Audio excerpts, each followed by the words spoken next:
Ok. Bonjour Xavier. Bonjour Laurie, bonjour Benjamin. Bonjour Xavier, alors ce matin, vous nous emmenez du côté de la Dordogne. Ah, oui, on va aller dans un très très très bel endroit. Alors, imaginons qu'on est sur l'axe Paris-Toulouse, et du côté de Brive ou de Souillac, on va se diriger vers Sarlat. Alors Sarlat, on avait parlé du Puy-en-Velay hier, qui était une de ces villes classées 3 étoiles au Guide vert. Sarlat aussi, bien évidemment. Commune magnifique. C'est l'épicentre du Périgord noir. C'est une ville qui est au livre Guinness des records. Oh. Oui, pour la plus forte densité de monuments historiques. Ah oui, d'accord. Monuments classés. Ouais. Il y en a 77. Ouais, c'est difficile de faire mieux. Alors, ce que je conseille, Sarlat, il faut le voir une fois dans sa vie, au moins, hein, d'accord? Et ce que je conseille, il y a deux bons plans.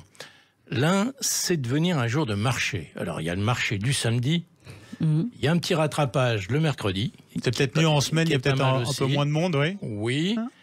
Et alors de revenir le soir.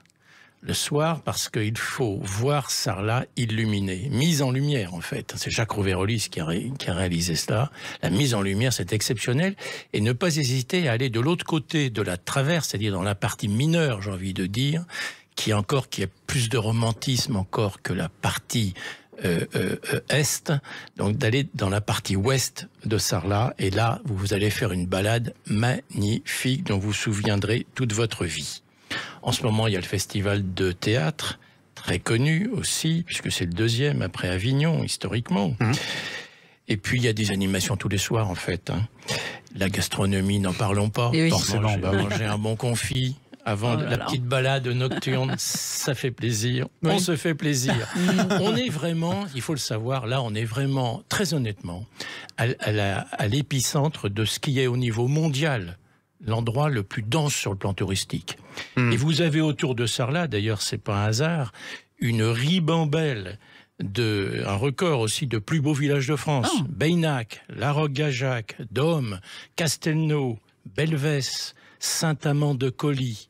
Et en se dirigeant vers le Périgord vert, on peut aussi passer à Saint-Léon-sur-Vézère, où il y a le château de Chaban, qui a donné son nom au résistant Jacques Delmas, devenu Jacques Chaban-Delmas, à cause de cela. C'est rappelé sur place. C'est un très beau village.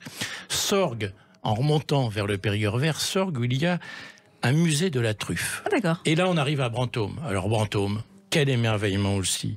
Brantôme, qu'on appelle la Venise du Périgord, notamment pour son pont coudé. Tout à fait, c'est un bâtiment très, très original. C'est très original, c'est surprenant, ça, oui, effectivement, comme pont. Sur la Dronne, c'est magnifique. Et derrière, il y a cette abbaye bénédictine, avec le clocher roman le plus ancien de France, le plus ancien campanile de France, les maisons Renaissance, et puis une abbaye aussi primitive troglodytique. Je crois qu'on est passé par Brantôme d'ailleurs pendant le Tour de France. On a pu voir tout ça. Ça a été tout à fait très bien filmé mis en avant le Tour de France, tout à fait. Et il y a le Jardin des Moines qui est magnifique aussi. Donc là aussi, allez au marché du vendredi matin. Et puis si vous avez encore un tout petit peu de temps, un autre plus beau village dans le Périgord vert, alors celui-là, Saint-Jean-de-Caules, que j'aime beaucoup. Pour quelle raison? Saint-Jean-de-Caules, c'est magnifique. Il y a une âme. Vous savez, c'est un endroit un petit peu. Vous arrivez dans un endroit magnifique. Il y a une âme. Au bord de la Dronne aussi. Cette Dronne qui va vers Brantôme. Et donc Saint-Jean-de-Caules. Et puis donc 2 magnifiques, plus beaux des Tours de France. Sarlat, bien sûr, et Brantôme. Merci. Voilà. Merci beaucoup. Merci beaucoup Xavier Louis. On peut retrouver certaines de ces villes dans votre ouvrage Mon Tour de France des capitales et sur noscapitales.fr.